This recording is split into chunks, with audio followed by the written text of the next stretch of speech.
Hello everyone, this is Vaibhav here and I welcome you all to my YouTube channel. And yes, electrostatic की demand थी तो electrostatic के एक बहुत शानदार सवाल के साथ आए।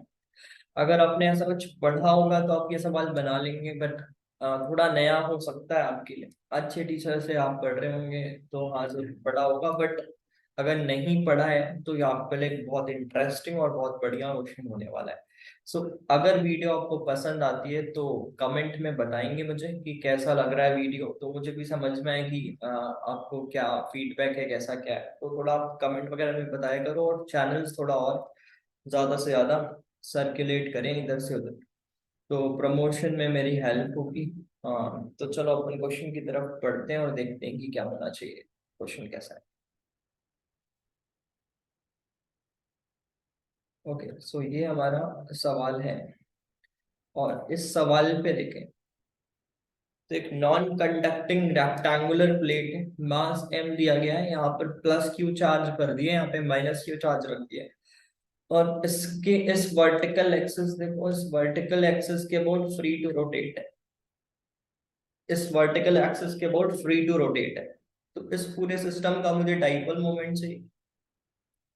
फिर यहाँ पर कुछ पूछा गया है, electric field is allowed negative, तो मैं यहाँ पर क्लियर कर दूं, ये अपना जैसे स्टैंडर्ड एक्सिस होता है हम उसी हिसाब से ले रहे हैं, तो ये वाला y ले रहे हैं, इसको x ले रहे हैं, तो उस हिसाब से आप उसको देख लो।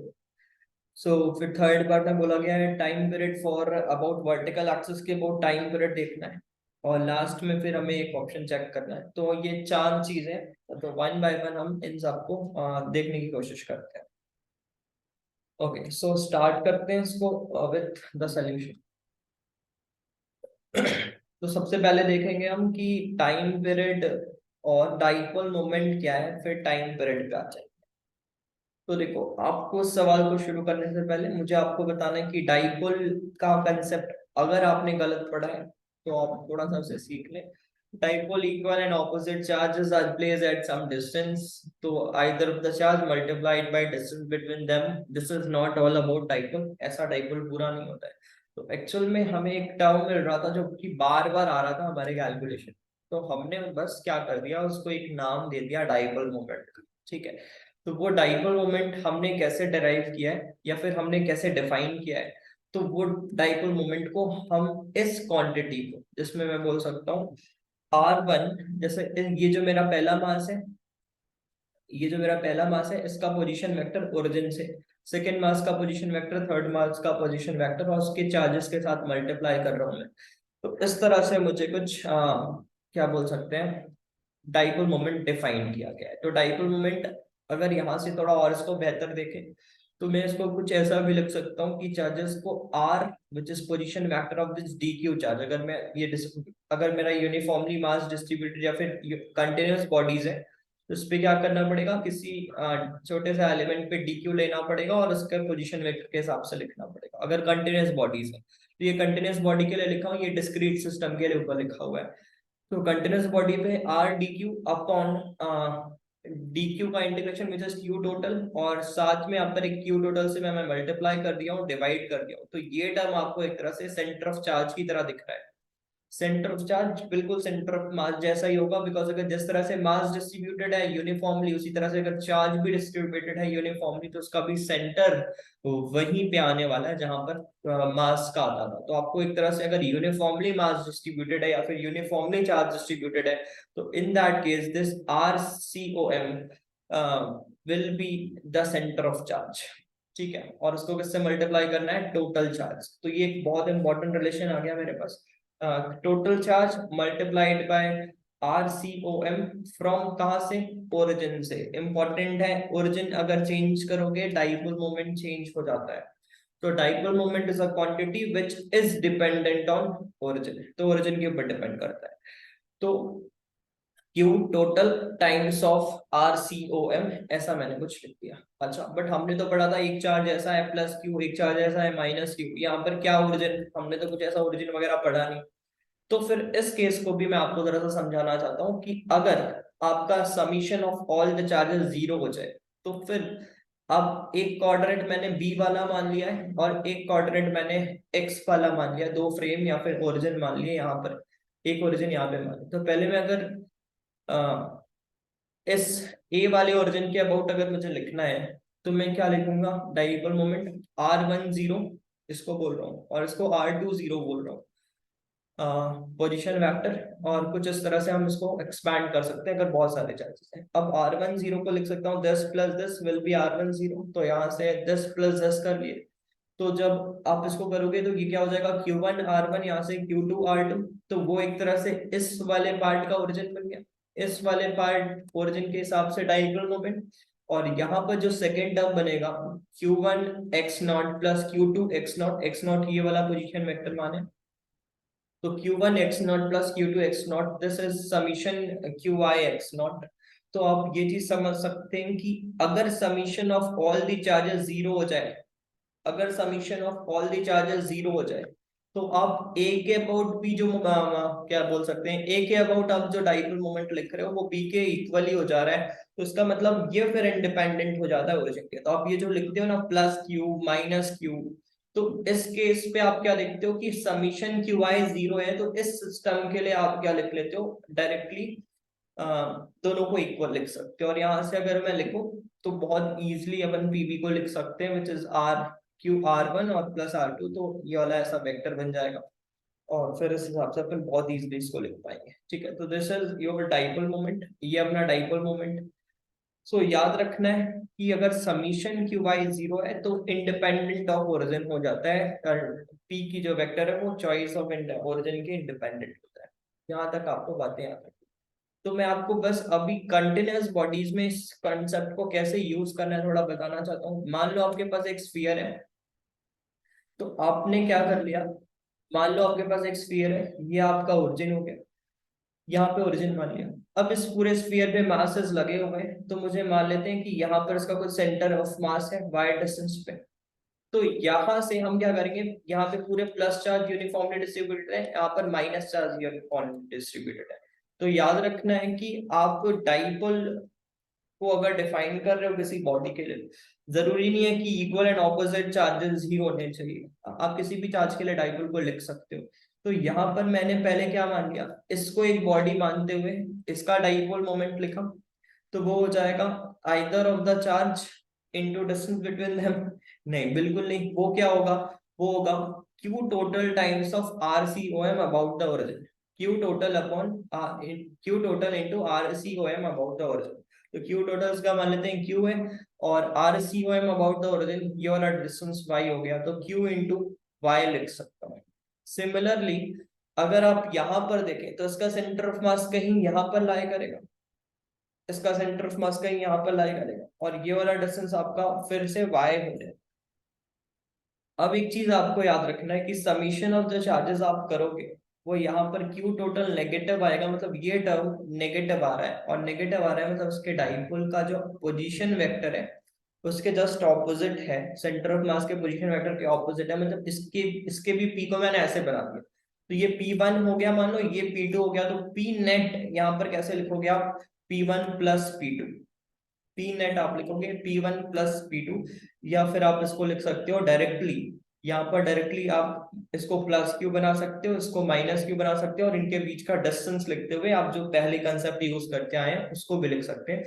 बिकॉज एक्चुअल में आप क्या करना चाहिए, आपको P2 अलग से निकालो, P1 अलग से निकालो, और दोनों को वेक्टरली ऐड कर दो, बिकॉज अगर ये अलाइन नहीं होंगे तो फिर आपको परेशानी हो सकती है। तो बस ठीक है, हमें क्या करना है, P1 अलग से निकालते हैं, P2 अलग से निकालते हैं, and we will add them, that quantity will give us the overall dipole moment of the system। तो याद रखना है अगर ये एक स्फीयर है तो इसका डाइपोल मोमेंट अगर यूनिफॉर्मली चार्जेस दोनों तरफ लगे हुए हैं तो फिर summation QI is independent of your choice of origin.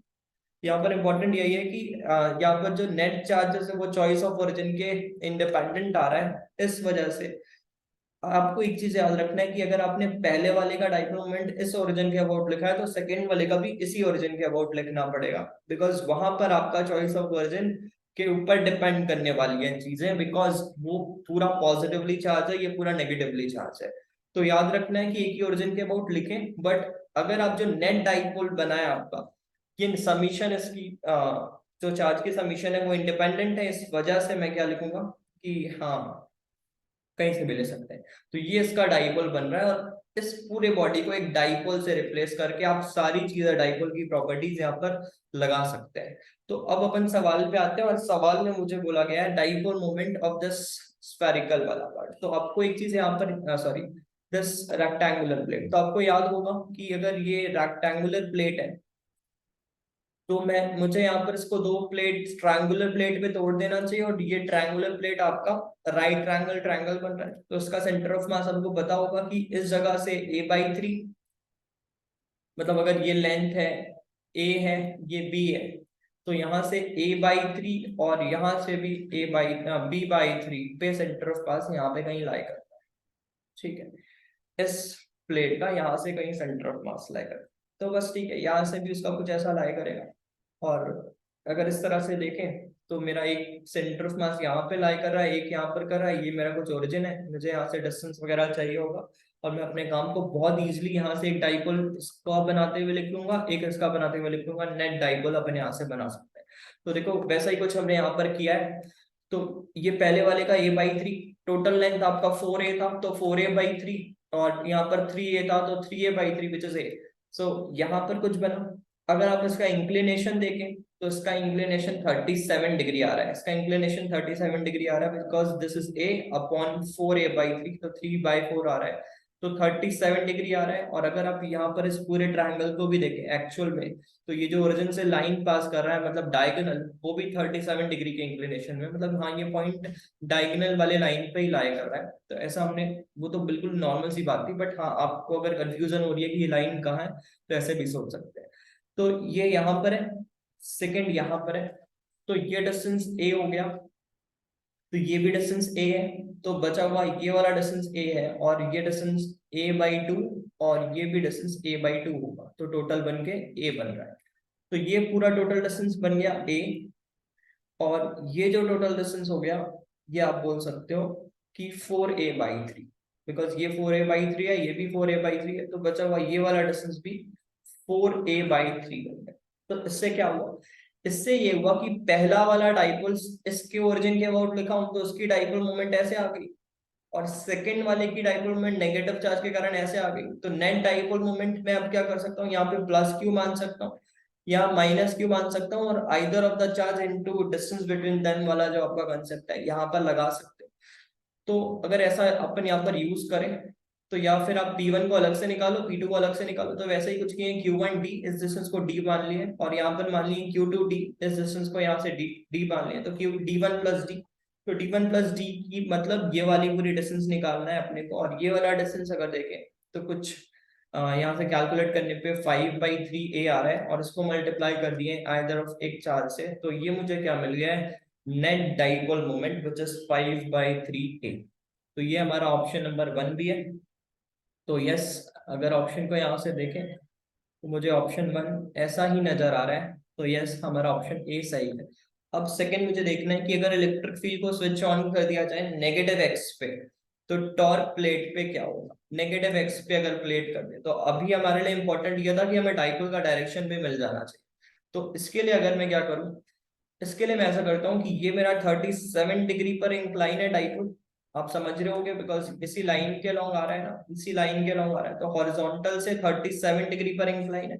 और अगर मैं इलेक्ट्रिक फील्ड यहाँ पर ऑन कर दूं, अगर मैं यहाँ पर इलेक्ट्रिक फील्ड ऑन कर दूं, तो आप ये समझ सकते हैं कि ये P आ रहा है, तो इस पूरे प्लेट पर एक डाइपोल की तरह आप इसको रिप्लेस कर दो, और इस डाइपोल पे जो टॉर्क लगेगा वो होगा PE sin थीटा।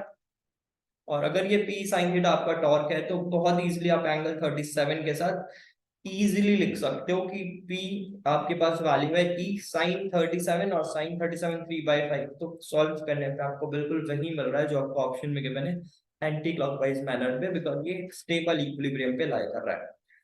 अच्छा, the third part is time period of small oscillation about the vertical axis passing through the center of passing through center for a small displacement theta from the equilibrium position। ठीक है, तो अब इसको equilibrium position से हल्का सा displace कर रहे हैं और इसके टाइम पीरियड को देखना चाहते हैं। तो टाइम पीरियड को मैं आपको थोड़ा सा यहाँ पर बताना चाहता हूँ। मान लो ये दोनों इलेक्ट्रिक फील्ड और डाइपोल दोनों आपस में इंक्लाइन थे, हमने डाइपोल को हल्का सा इस तरफ शिफ्ट किया, तो जैसे आप इस तरफ शिफ्ट करते हो तो आपको पता है कि डाइपोल पे टॉर्क क्या लगता है, PE sin थीटा। और यहाँ पर मैं क्या लिख सकता हूँ वैसे, अगर एंगल छोटे हैं तो पीई थीटा, और इसको आई about axis times of alpha भी लिख सकता हूँ टॉर्क को। तो यहाँ से अरेंज करने पर टाइम पीरियड की रिजल्ट मुझे कुछ इस तरह से मिल रही है कि 2 by root I about axis upon P into P. तो अगर ऐसा है तो मैं यहाँ पर वही कुछ वैसा ही कुछ करना चाहता हूँ। तो यहाँ पर हम क्या कर रहे हैं, आई अबाउट एक्सिस निकाल लिए। तो वो होता है, आपको पता होना चाहिए कि एक रेक्टेंगुलर प्लेट पे सेंटर के about moment of inertia M L square plus B square times of 12 ऐसा कुछ होता है। तो हमने यहाँ पर वैसा ही कुछ किया है और मोमेंट ऑफ इनर्शिया निकाले। पी की वैल्यू हमारे पास है, ई को एज इट इज लिखना है। हमने जब वैल्यूज रखा पी और ई का तो मुझे कुछ ये रिजल्ट मिल रहा था। और जैसे मुझे ये रिजल्ट मिला तो फिर मैं इसको आई अपॉन एक्सिस पे पुट किया और मुझे देखने पर टाइम पीरियड कुछ ऐसा मिल रहा है। तो अगर मैं ऑप्शंस के साथ जाऊं तो यस, मुझे ये भी ऑप्शन सही देखने को मिल रहा है, बाय अपॉन रूट 5m/a/क्यू। तो ये 3 ऑप्शन शुरू के मुझे सही दिख रहे हैं। अब लास्ट ऑप्शन पे आते हैं, the perpendicular line drawn on the both the diagonals from the point of intersections. अच्छा, अब क्या कर रहे हैं, point of intersection of 2 diagonal से हम एक परपेंडिकुलर बना रहे हैं टू द डायगोनल, और उस लाइन को क्या मान रहे हैं, क्या वो लाइन इक्वी पोटेंशियल होंगे या नहीं, ये पूछ रहे हैं। तो assuming the points on the lines are far greater than a, मतलब मुझे बहुत दूर के पॉइंट्स को देखना है, पास के पॉइंट्स को नहीं देखना है। तो ठीक है, इसके लिए अगर बात करें तो इसके लिए मैं इस फिगर पे आता हूँ। तो देखो, ये मेरे डायगोनल्स यहाँ पर इंटरसेक्ट हो रहे हैं, दोनों पे मैंने परपेंडिकुलर बनाया है। ये मेरा परपेंडिकुलर नंबर 1 है और ये मेरा परपेंडिकुलर नंबर 2 है। तो आप इस पूरे सिस्टम को एक डाइपोल से रिप्लेस करो, आपकी जो भी केसेस हैं बहुत आसान हो जाने वाले। तो ये मेरा डाइपोल है, और आप देख सकते हो कि पहला वाला जो लाइन है वो डाइपोल के लेंस जो सेंटर से अगर अपन परपेंडिकुलर बनाए ना, तो सेंटर ही इस डाइपोल का मिड है। सेंटर ही इस डाइपोल का मिड है। तो उसका मतलब क्या बोल सकते हैं कि हाँ, ये लाइन तो आपका दूर के अगर जो पॉइंट्स है, यहाँ पर इलेक्ट्रिक फील्ड हमेशा opposite to the dipole moment बनने वाला है, बिकॉज ये इक्वेटोरियल लाइंस पॉइंट्स हो गए। तो यहाँ पर पोटेंशियल 0 रहने वाला है, और आप ये चीज समझ सकते हैं कि यस, यहाँ पर मैं ऐसा बोल सकता हूँ कि electric field electric potential equi potential बोल सकते हैं इसको। बट यहाँ पर अगर देखें तो ये P है आपका, और ये P के साथ कुछ एंगल बना रहा है, और यहाँ पर एक एक्सियल फील्ड भी आएगा और एक इक्वेटोरियल फील्ड आएगा। अगर इसके हिसाब से अपन P को 2 कंपोनेंट्स में ब्रेक करेंगे जैसे आप करते होगे हमेशा से, तो एक इक्वेटोरियल फील्ड भी आएगा, एक एक्सियल भी फील्ड आएगा। तो ये वाला जो परपेंडिकुलर है ये इक्वी पोटेंशियल नहीं हो सकता, बिकॉज इसके अलावा फील्ड है। तो यस, ये जो अगर ऑप्शन नंबर डी की बात करें तो ऑप्शन नंबर डी मुझे यहाँ पर गलत देखने को मिल रहा है, बिकॉज दोनों के बारे में बात किया गया था। तो ऑप्शन डी गलत है। तो सही ऑप्शन अगर देखें तो A, B and C are the correct option. तो ये था इलेक्ट्रोस्टैटिक्स के ऊपर आपके लिए सवाल। तो अगले क्वेश्चन, अगले और भी बहुत सारे डिमांड्स हैं क्वेश्चंस के, तो हम हाँ 1 बाय 1 धीरे धीरे उस क्वेश्चंस पर भी आएंगे। तो आप जरूर इससे मुझे बताएंगे कि आपको कैसा लगा वीडियो कमेंट सेक्शन में, तो मुझे भी समझ में आएगा कि आपके लिए कितना हेल्प हो रहा है ये सारे वीडियोस से। Thank you very much.